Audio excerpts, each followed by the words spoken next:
Hello, friends. Welcome to Creative Medicine. In this lecture, we will learn about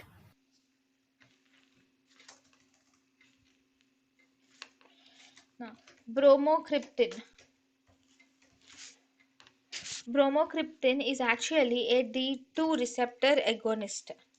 It is a D2 receptor agonist and it is also approved by Food Drug Administration of America for the treatment of um, type 2 diabetes mellitus.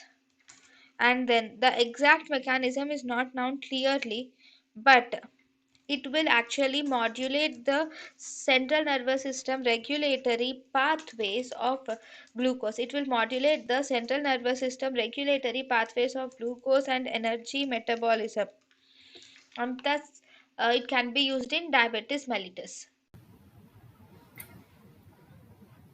thank you and thank you for watching.